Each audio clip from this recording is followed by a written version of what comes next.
Yeah, so I was just telling Mark, like, I want to know the greasy gossip stuff, right? Like, what's going on before they start recording, like on live TV? Like, it's So got to be. let's go back for people that don't know Theresa. The people that do remember you from way back Yeah. might have been from Canadian Idol, right? Do you Sure. still Well, get a lot of that 100%. kind of? Yeah. So is that we actually got a question from someone about this? Is Sure. Canadian Idol, was that something that helped propel your career, or was that just something fun to do kind of thing in hindsight then? Like, Oh Is that my from Jenny? God. yeah, Shout out to Jenny from the block. yeah. She's still Jenny from the block. Used to have a little because I'm loud.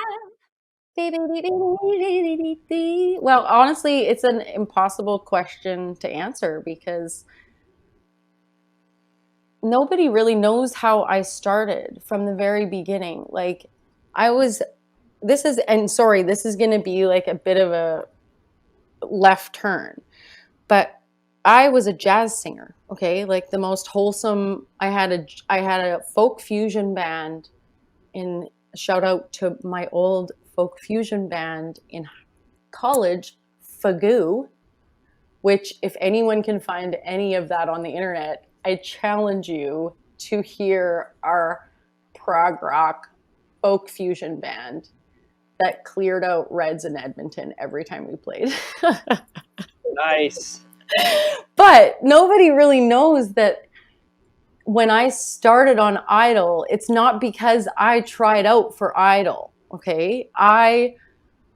My sister, my oldest sister, dragged me kicking and screaming to a radio competition at the Odeon in Saskatoon. And it was one person won this competition, and it was a jump the line contest. So whoever won it out of however many people showed up would jump the line to the celebrity judges, okay? And there were 250 people that showed up at this thing. And I was like kicking and screaming. Like my sister did my hair and like pulled me out physically of the van. And I am not exaggerating. I was like, this isn't what I want to do. Please just don't make me do this. And I did it and I stuck it out. And then I won. Out of 250 people, I won and then was propelled to the judges, the celebrity ones, the 4 ones. Right. Yeah. So there was no, like, there's so much of a screening process that normally happens. And I won this competition in like early April through C95. And it was something that I was not prepared for at all. Like I was not mentally prepared. I was older at that point. I was 23 years old. It's not like I was 16, but I was already trying to like carve out my own path as it was. But then that happened to me, and it was like the next thing you know, I'm next to Caleb Porter in the freaking finale. Like it was like that.